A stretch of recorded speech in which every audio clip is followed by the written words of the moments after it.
I was never going to go live. Thank you, science lovers, for being here. Oh my goodness. Today we're going to talk about Inflationary Universe. I'm excited to have you here. It's been a heck of a ride this morning, but that's alright. We're going to have fun today. I can't wait to share this with you. But first, we're going to watch Cam Girl video because that's funny. And I'm going to thank my patrons. Get ready to start some science fun.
Alright, so it looks like I have got my issues with my monitor not working.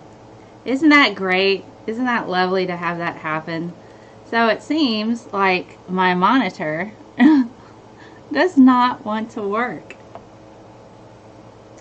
Fantastic. So I guess I'm gonna put you guys here. Let me see, where's the chat?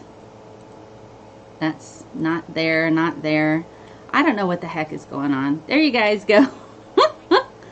Well, it seems that my monitor doesn't want to work for some reason. So I'm not certain how I'm going to do this. Well, my monitor works, but there's nothing there.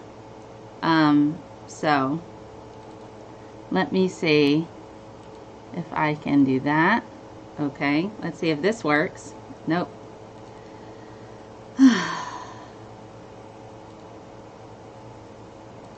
Alright, so welcome to my world. This is just a freaking nightmare for whatever reason. Stuff doesn't want to work today. So I might have to make a brand new scene, guys. Technical difficulties. So today we're supposed to talk about the inflationary universe, and I have all of these absolutely wonderful graphics and stuff that I can't seem to do. Let me see if this works. Yep, that works. That doesn't. That does. What else doesn't work? That doesn't work. Big monitor doesn't. That doesn't. This does. Alright. Well, let me try. I don't know. Let me try making a new scene. Technical difficulties is fantastic, isn't it? I just love it so much. Let's see. Duplicate. Let me see. I'm going to just remove the monitor. So I have to do this like in-house. Yes. Okay, let me do a new display capture. Monitor 1. Don't you just love it when it's like this and you're like, okay, here we go, okay, and that still doesn't work. Still doesn't work. It's not even registering it as being there. Oh my God, hold on. What about this one? Will this work now? No. Oh my God. Nothing can work. Nothing can work at all. I can't get things to work. Nothing's working. Fantastic. Welcome to my world. Hi, everybody. So science doesn't work sometimes. So essentially, I guess I'm going to just sit here and talk to you about Inflationary Universe until I can figure out what the heck and heck is going on. But I do have a video in stream. So let me just essentially kind of talk to you for a second about what Inflationary Universe is, because I did write things down. I don't know why it's not registering my freaking monitor. No clue. Don't know why it's not registering my monitor. Isn't that nice? It's not a ScientistMel show if we don't have issues with something.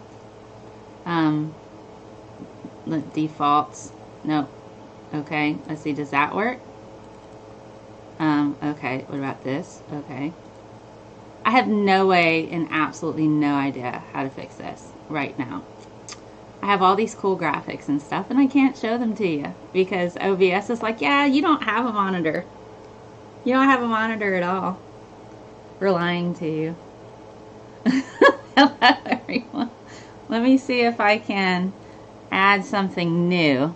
Display capture 3. We'll just call it display capture 3. Let's see if that will, like, hold on. 19 by 20. Nope. So that's not working. Yes, I'm going to delete that. Let me go back to here, because that's not working. So you can at least see me. How about this? Yeah. All right. So I'm going to put you guys, I'm going to move you guys right here while we sort this out.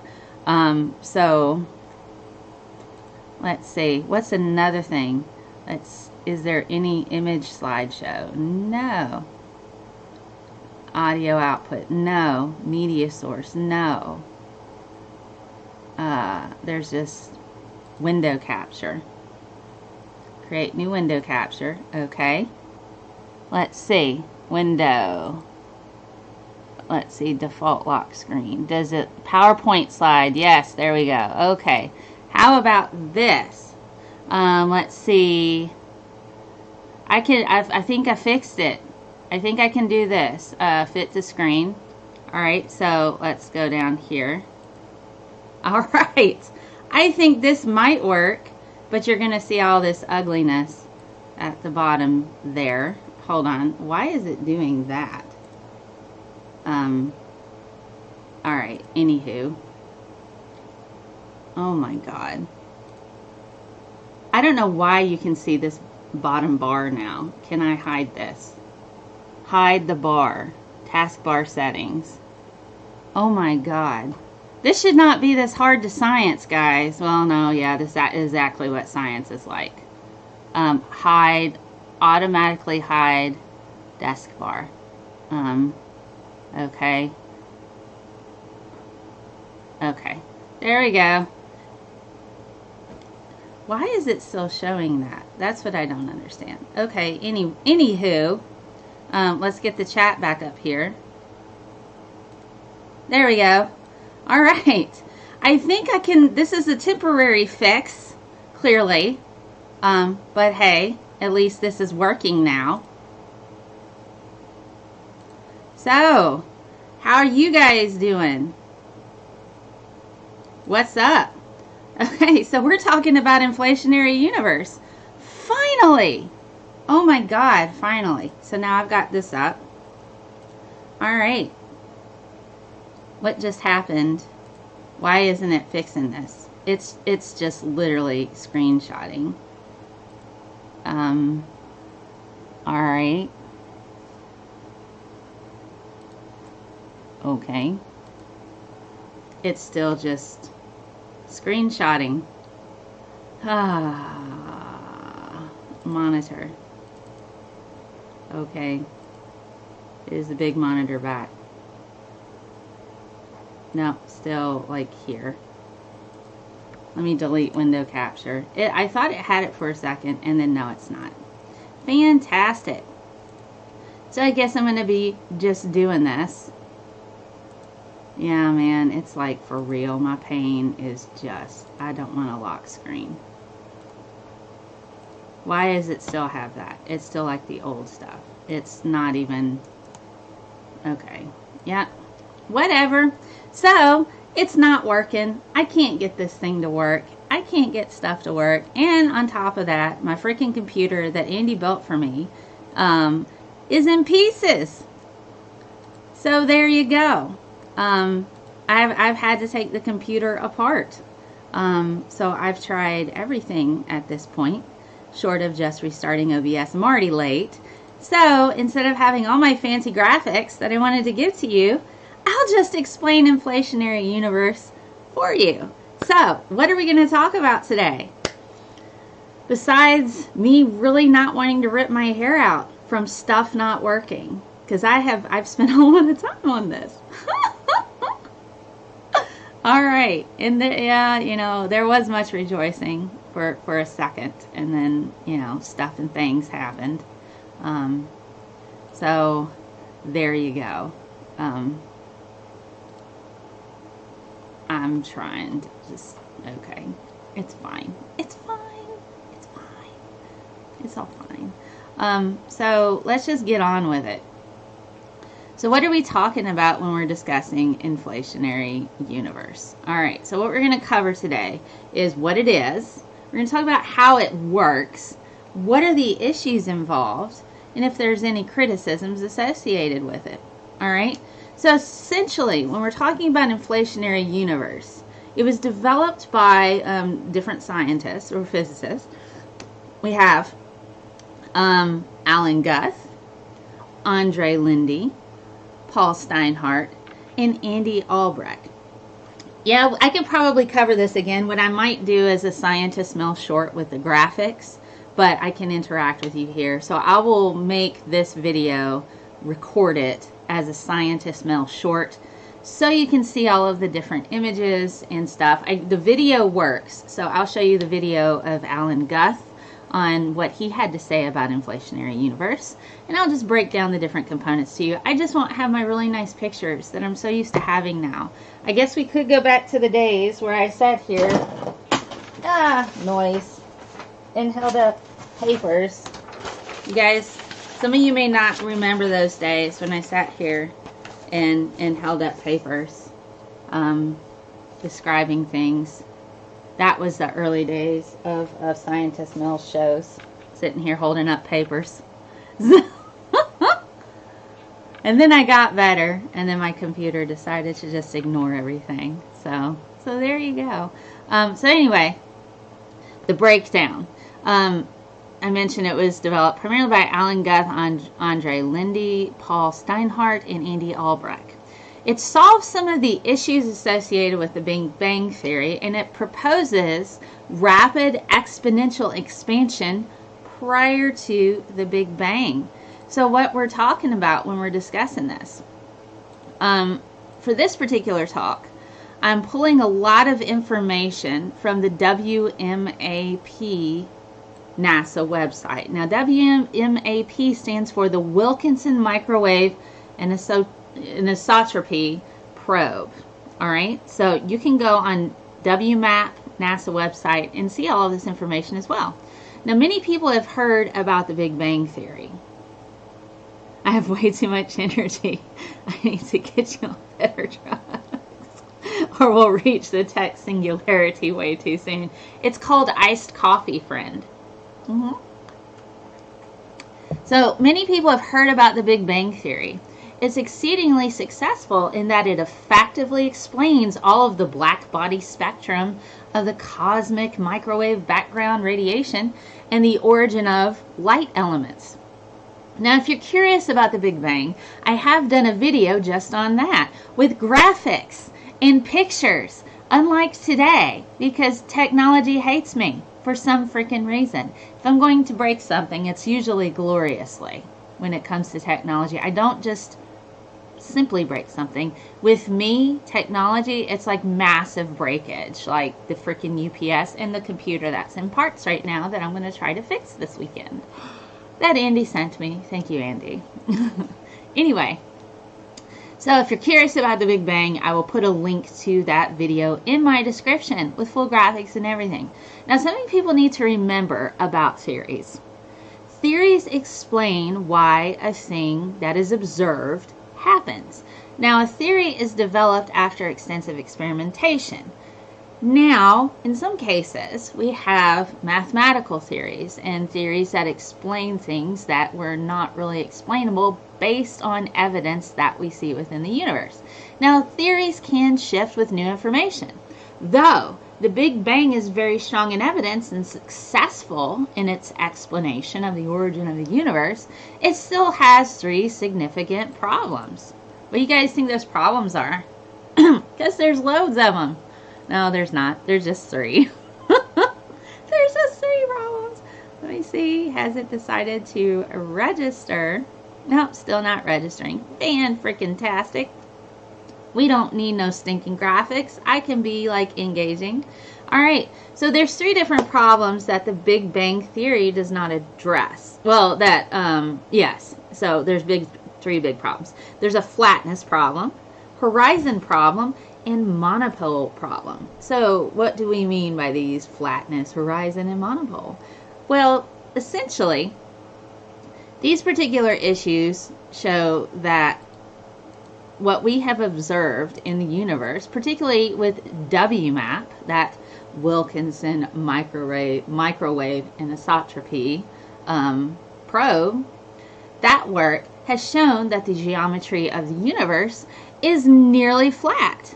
Now, the problem with the Big Bang cosmology is that it suggests curvature, and that's supposed to grow with time.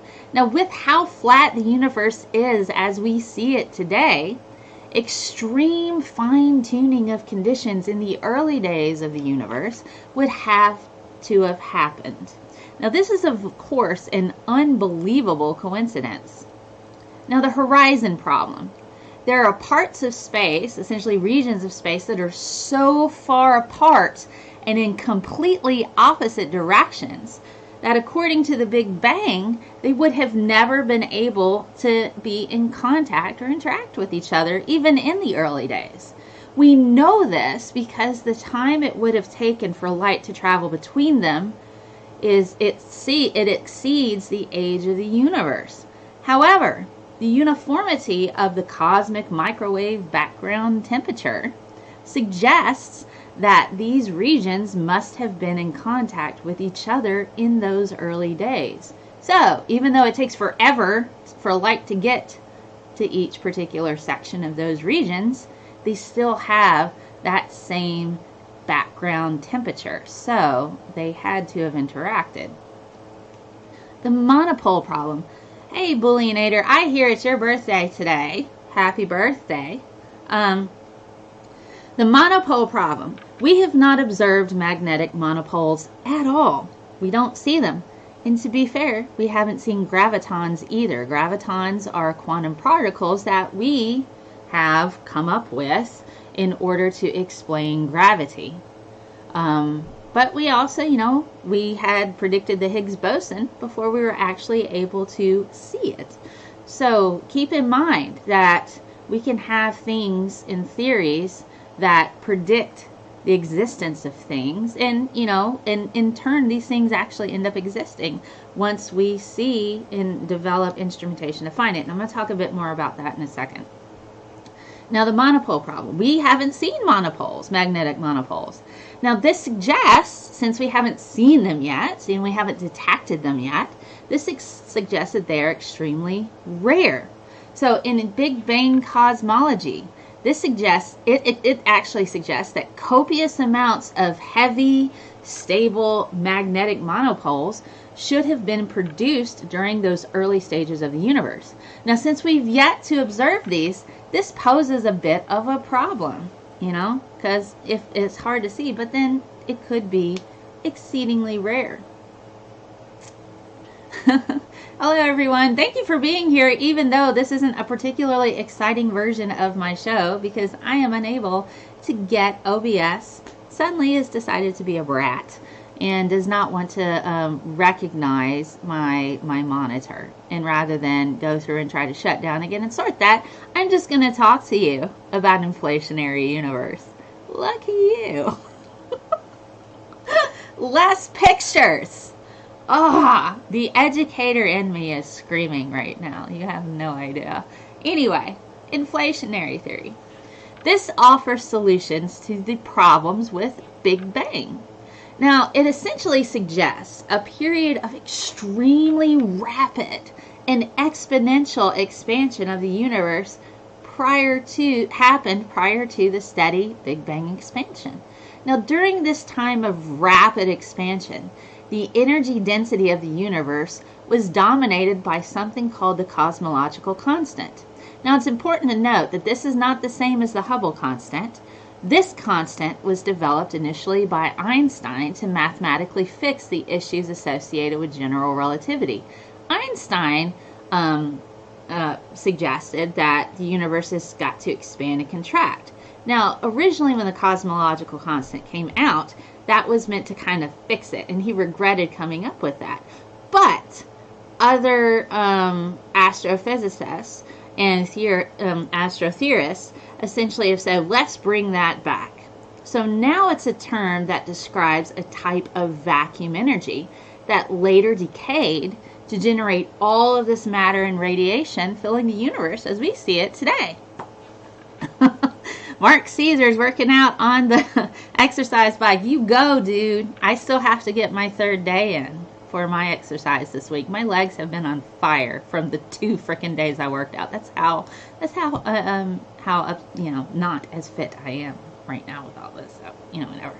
So, what this suggests, all right, inflation was both rapid and strong, like huge amount. It increased the linear size of the universe more than 60 e-folds. Now, that's essentially a factor of 10 to the 26th power. And that, if you're not familiar with 10 to the 26th, so just imagine a 1 with 26 zeros behind it. Okay, 1 with 26 zeros. So 1, 0, 0, 0, 0, 0, 0. So essentially it's really, really big. So it expanded that size in just a small fraction of a second. So, microsecond, millisecond. We're not certain on the time frame on that, but hey. So inflation model is now considered an extension of the Big Bang Theory, since it eloquently explains the previous problems while retaining the basic concepts of what we consider this homogeneous expanding universe. Homogeneous means pretty well distributed and spread out evenly. So additionally, inflation theory bridges essential and compelling ideas in modern physics, including symmetry breaking, and phase transitions to cosmology. So Alan Guth is one of the developers of Inflationary Universe. Let's hear him in this video snippet from the World Science Festival on how he describes it, and then we'll break down his thoughts in just a bit. So here, the video works. That I can say. So have a look at Alan Guth in his Inflationary Universe, which was originally posited in 1998.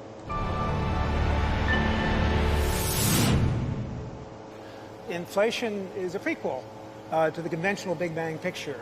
It provides a story that precedes the expansion of the universe, the formation of galaxies, etc., etc. So the way in which inflation explains the bang is in terms of a very surprising feature of physics, I think very surprising to most of us, which is the fact that gravity can actually sometimes act repulsively. Now, those of us who learned about gravity in high school and learned Newton's law of gravity probably think this sounds crazy, because Newton's law of gravity is purely an attractive law of gravity. But that got changed with the advent of Einstein's theory of gravity, which is the theory called general relativity. According to general relativity, gravity normally acts attractively, but there are circumstances under which it can act repulsively. And furthermore, modern particle physics very strongly indicates that at very high energies we expect there to exist the kind of states of matter that would produce the repulsive form of gravity that general relativity allows. And inflation is basically the proposal that the bang of the Big Bang, the driving force behind the expansion, was this repulsive gravity as allowed by general relativity. Once you decide that this mechanism of propulsion is very likely the way our universe was born, you can ask what kind of universe does it predict that doesn't agree with what we see. And in fact, it allows us to understand three very important properties of our universe. One is it allows us to understand the uniformity of our universe. As I think was already mentioned, this cosmic background radiation that has been now measured with incredible precision has fluctuations which are incredibly interesting. We'll be talking about them tonight. But these fluctuations are incredibly tiny. They're only at the level of 1 part in 100,000. To an accuracy of 1 part in 100,000, the cosmic background radiation that we see is the same intensity in every direction that we look. The universe is just unbelievably uniform on large scales. And that cannot be understood in the conventional Big Bang picture. But inflation explains it very naturally. You start with a very small universe which becomes uniform before inflation, and then inflation just takes over and magnifies this tiny uniform speck to become large enough to include everything that we observe. So the moment the inflationary period ended, we were together enough to have produced the uniformity that we see today. And at post-inflation period, everything kind of got disconnected and clumpy and all that. But the conditions for uniformity were already set in the inflation period. Absolutely. Right. That's the picture. Doing all right. All right. There you go. So that comes to us from I believe the World Science Festival where Alan Guth was there, and it's pretty interesting. The thing I like about Alan Guth in particular is he explains his theory so well, and there's lots of videos available on YouTube where he talks about inflationary universe, and he has different modules. So go check out some of his work. What do you think about Roger Penrose's CCC model is based on the cosmic microwave background? I'm not certain on that. I haven't read enough on that to develop and formulate an opinion, but now I'm inherently interested because I will have to check it out. Yes, Paul Hess. Yeah, Einstein's biggest mistake was the cosmological constant, and he does actually concede that, and he regrets ever making it, and it's very well documented about his own upsetness with himself about having developed that. But I do want to check out Roger Penrose's CCC model. But for today, I'm focusing primarily on Inflationary Universe, as I'm not a cosmologist. I am a science educator and communicator and a scientist, but I do concede that this is not my field. And the thing that I like about interacting with you guys and getting these questions like this is that it gives me ideas for more shows, and I get to learn along with you, which is amazing. I always have a great time with that. All right, so let's kind of break down a bit what he said here about inflationary universe. So what does he mean? So I've dug a bit down into Alan Guth and found other types of interviews and ways that he's explained it. So he's essentially, and I've pulled this from edge.org, where he was involved in an interview and explained inflationary universe. So he says the basic idea behind inflation is this repulsive form of gravity that caused the universe to expand. Now we remember that Einstein had posited that the universe expands and contracts. Now, general relativity from its inception predicted this possibility of repulsive gravity. Now, using this particular context of general relativity, Guth explains that basically you need a material with negative pressure to create this repulsive gravity. Now, with general relativity, all right, it's not just a matter of densities or energy densities to create these gravitational fields. You have to also consider pressure. Now, Guth again says this positive pressure would create this normal, attractive gravitational field of the kind that we're accustomed to, but a negative pressure would create a repulsive kind of gravity. Now, as it turns out, with the modern particle theories, materials with a negative pressure are easy to construct out of fields which exist according to these theories. So, again, with Guth, by putting together these two ideas, the fact that particle physics gives us states with negative pressures, and that general relativity tells us that those states cause gravitational repulsion, we reach the origin of this inflationary theory. So that is from Alan Guth's own mouth, paraphrased a little from his interview with Edge.org. So it kind of makes a bit of sense. It's not just about densities, it's also about pressures. Creating positive pressure causes that that drawing in.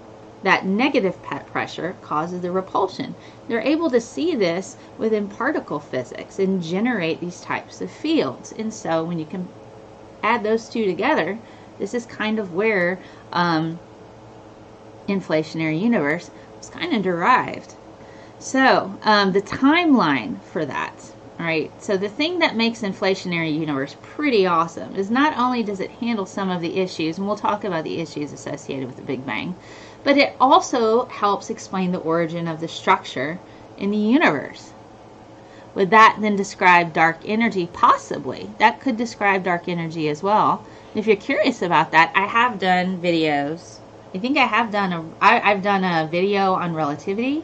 I've done a video, I believe, on dark energy and dark matter. You can check that out. Maybe the Casimir effect. Maybe. So what happened essentially in the timeline is prior to inflation, that portion of the universe we can see today was microscopic. All right? It was microscopic. So quantum fluctuation within the density of the matter, so we had these little fluctuations that he mentioned in the video, on these microscopic scales, ended up expanding to astronomical scales during that inflationary period. Now, over the next several 100 million years, the higher density regions condensed into stars and galaxies and little clusters of galaxies. So first, we had these fluctuations. And then over time, we had the rapid inflation, and then we had the gradual expansion. And during that gradual expansion, over the millions of years, we had this condensation of stars and galaxies and clusters of galaxies where they all condensed to form these individual celestial bodies. So that's kind of what we're looking at. But how does inflation theory solve these Big Bang issues? All right, remember our three problems: flatness, horizon, and monopoles. So those are the three problems associated with Big Bang. And if you want to learn more about Big Bang, I mentioned I will be putting a link to my Big Bang video in the description. And for those of you who are doing this live stream and watching it with me, I will do a shortened ScientistMel short with all the graphics, record it, and upload it probably today or tomorrow. So if you're not, we're going to do this, and I'm going to make certain it's right. Okay? So check it out. So the three problems with the Big Bang: flatness, horizon, and monopoles. Flatness, it's the geometry of the universe is nearly flat. Big Bang says it's curved, you know. Horizon, regions of space are really freaking far apart, so far that the time it takes for light to travel exceeds the age of the universe. 3, monopoles, there were supposed to be whole lots of them in the Big Bang theory. We don't see them. We have yet to observe any at all in the universe, which means they're exceedingly rare. So how does Inflationary Universe solve these things? So I mentioned the WMAP NASA website. They eloquently and easily explain how an inflationary universe solves these things. All right, so they suggest, they sit here and say, okay, imagine you're living on the surface of a soccer ball. Okay? Teach soccer ball Earth, guys. teach the controversy of soccer ball world, you know. Anywho, it might be obvious to you that this surface was curved and that you were living in a closed universe, right? But if that ball happened to expand to the size of Earth, it would appear flat to you, right? You know, flat earther thing, just, you know, it looks flat to you for this reason, you know, because you're tiny on a giant ball. How, you know, so even though it's still a sphere on a larger scale, it still looks flat to you. Now, imagine increasing the size of that ball to astronomical scales. To you, it would appear to be flat as far as you could see. So even though it might have been very, very, very, very, very curved to start with, the inflation stretches it, any initial curvature of the three-dimensional universe, to near flatness. So, inflationary universe, this model, this theory, essentially says what we see is flat, but that's only to the extent that we can see. It still could be very, very, very, very curved. So, rather than us saying the universe is flat, we should possibly, because that's all we can see, even with instrumentation, we should consider that it's still curved. Flat earthers take note of that. Okay? Flat earthers take note of that. The universe could very well be curved, but it may just look flat to us because of the fact that this is the limitation of our instrumentation. Inflationary model kind of discusses that. The horizon problem. Since inflation supposes this burst of exponential expansion in the early days where the universe was forming, this kind of follows that these very, very far apart regions were actually much closer together prior to inflation than they would have been only during the standard Big Bang expansion. So remember in the video, all of these little tweaking things, all of the uniformity and the physics was all put together in this inflation portion. This the way that things were kind of put together. So this rapid expansion. And so now that everything's kind of like spread out and is further apart, that happened during the Big Bang expansion. That's what's kind of discussing with the horizon problem. So, so they were much closer together prior to the inflation, but they would have been, and so what happened, they would have been with only standard Big Bang expansion. So they were closer than the Big Bang expansion.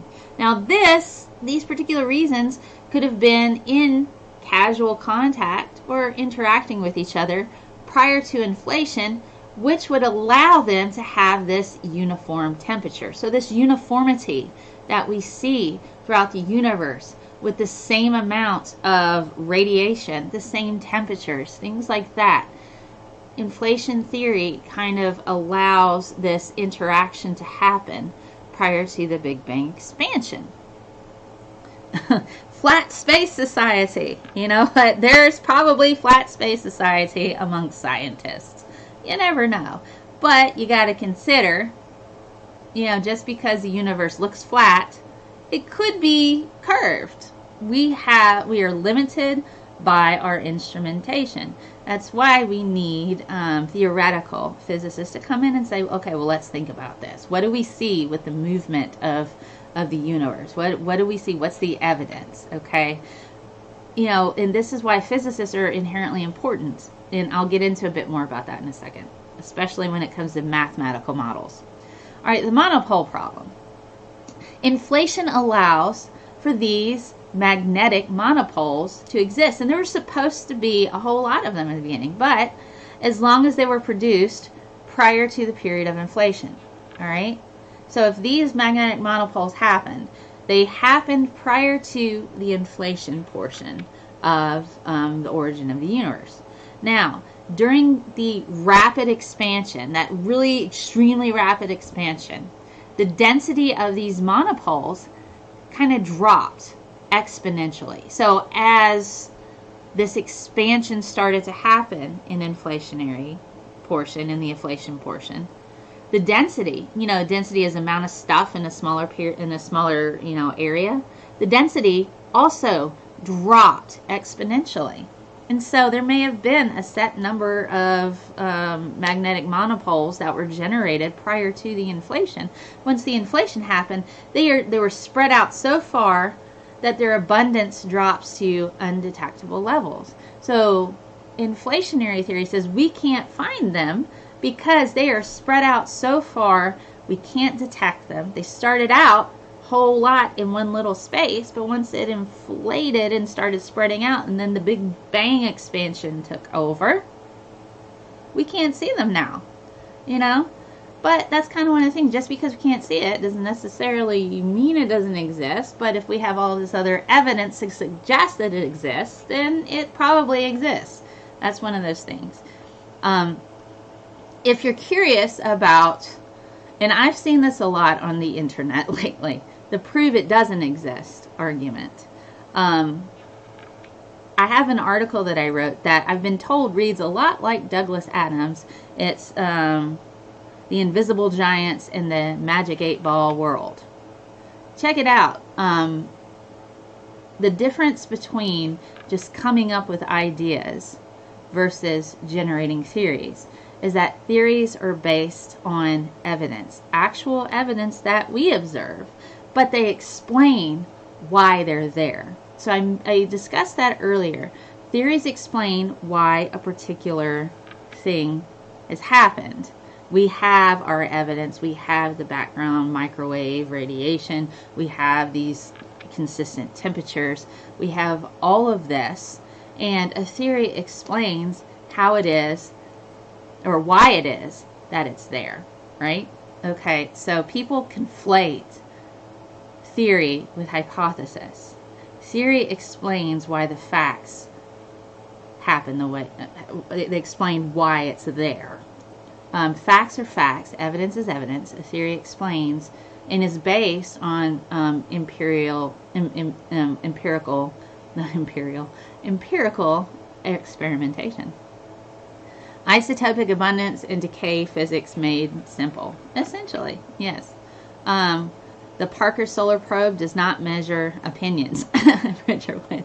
There you go. Not flat Earth. All right. You haven't seen me in shorts, Mr. Caesar. You might have on my website. I'm like this Wonder Woman thing. I have gained some weight since then, so I don't know how good I would look in shorts now. I'm just saying. As long as there's no dieting and Paul, I guess it's okay. Yeah, so I'm catching up on the chat. All right, guys. So, moving right along. So let's talk about criticisms. It's not science unless somebody's criticizing it or critiquing it or saying why, but how, but did you think about this? And that's one of the things I love about science. All right, so criticisms involve the inability to test whether or not inflationary universe happened. Now in 2001, Paul Steinhardt, one of the developers of inflationary theory, is called into question whether it should be seen as valid. All right. Paul Steinhardt, remember, he, amongst others, including Goth, developed this theory of inflationary universe, right?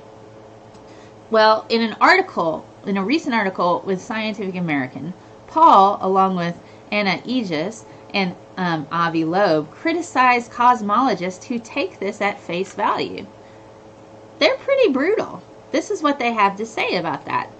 The cosmology community has not taken a cold, honest look at the Big Bang inflationary theory or paid significant attention to critics who question whether inflation happened.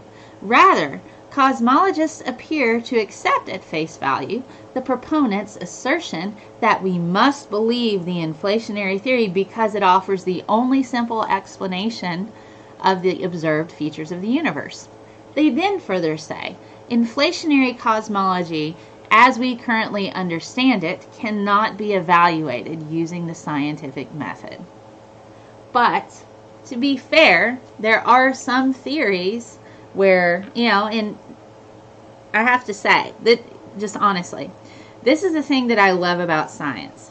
Scientists argue not because they are being mean. But then sometimes they are mean, and sometimes, people are still human and they are susceptible to meanness.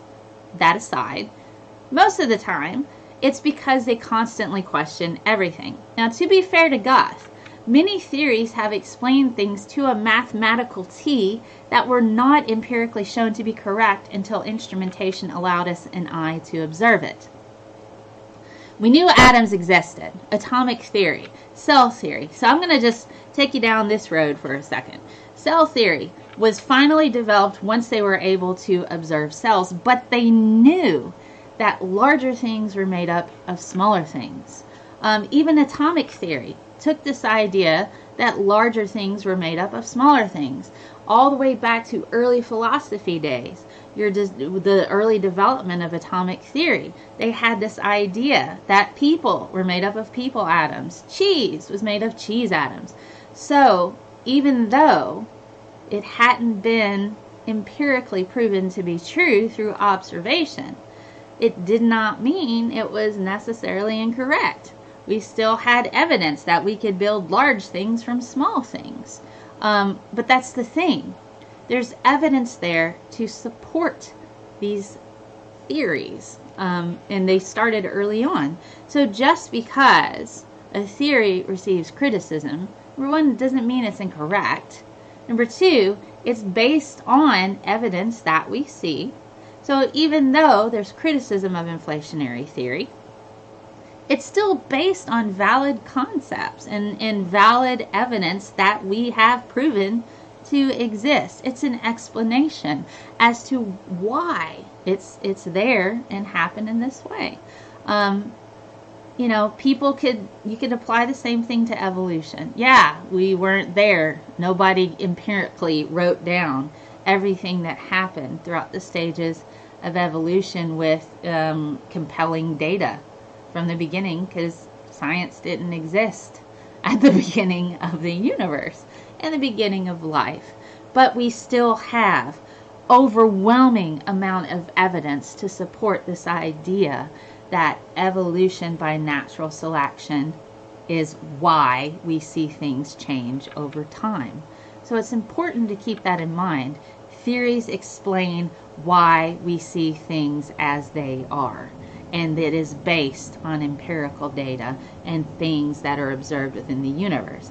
So perhaps Steinhardt and them are being a bit tough on the inflationary idea. Thank you so much, guys. So, what have we talked about?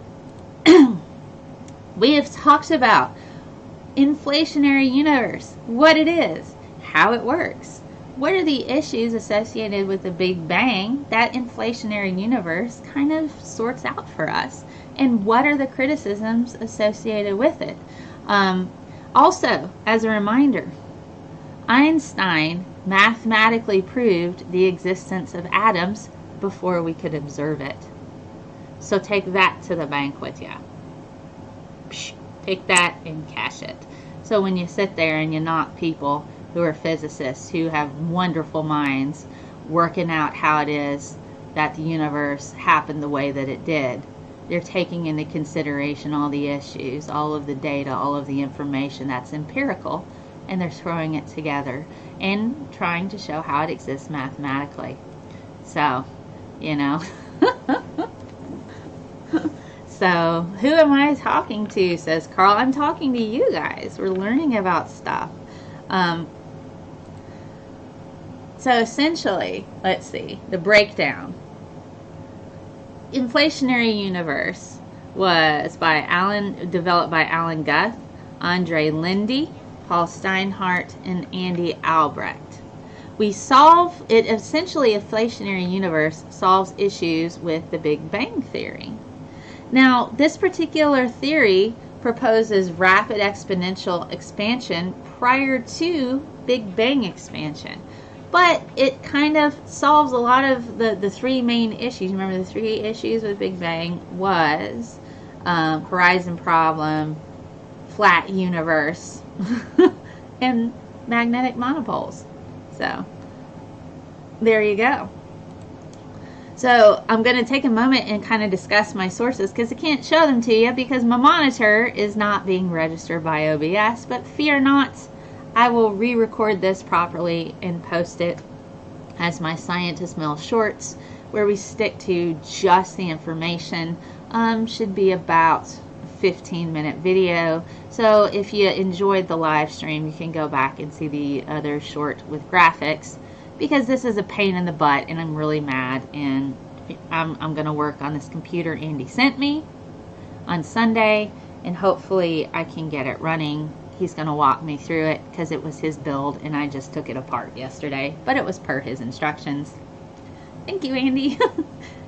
UPS sucks. So yeah, anywho. So my sources, wmap.gsfc.nasa.gov. WMAP NASA. Google that and you can find information about Inflationary Universe. There was an article that I discussed, edge.org/conversation/Alan Guth. Look that up. Scientific American, a cosmic controversy. There's a particular article there about Inflationary Universe. And then Science News. Cosmic inflation has its flaws, and so do its critics. We're getting a little bit of back and forth there with all of that. So, do check that out. Let's see. Where can you find me?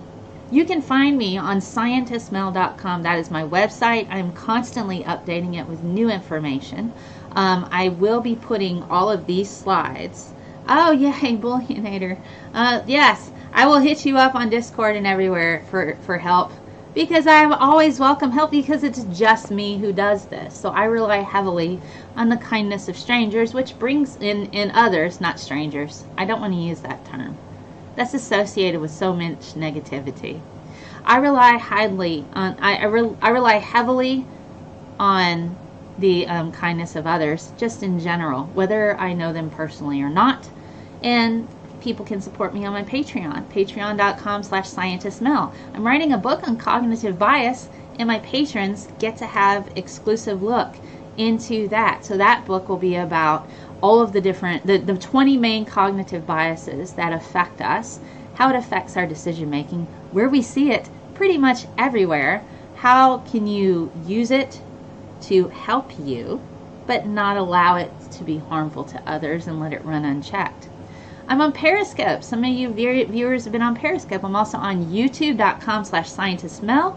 Click the subscribe button, like and share, and hit that notification bell so you can see when I'm online and I can talk to you, because I love doing this. I'm also on Facebook.com/ScientistMel and Twitch.com/ScientistMel. Okay, so I have all kinds of new patrons, and so I always give them a shout out. So I have a video that I make. If you're one of my patrons, you can be in different tiers. And I'm running a special right now. Patrons $20 and more will get a free t-shirt. I also have a shop. So check out my shop, scientistmel.com/shop. I have a whole section of gear that you can purchase where proceeds are donated to various organizations, including Planned Parenthood, LGBTQIA individuals. I've got a whole bunch of Pride 2019 gear where all the proceeds are donated to the Trevor Project.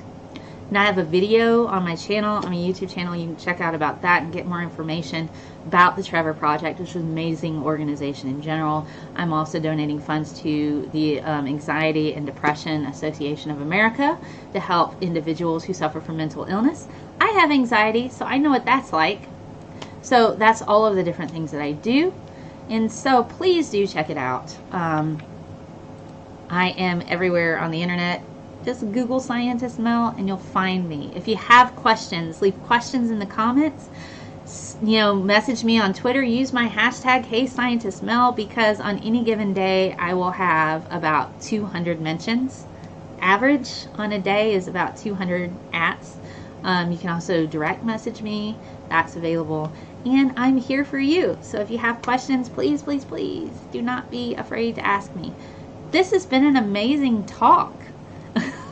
This has been an amazing talk, even though I haven't had all of my pretty graphics and stuff, but do check out ScientistMel shorts.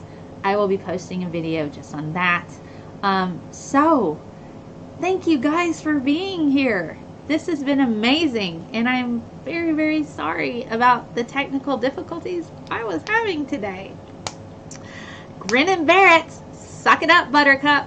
That's just what we got to do sometimes. It's not a real ScientistMel show if I don't have some kind of technical issue, because that just tends to be my luck. But thank you guys for being here.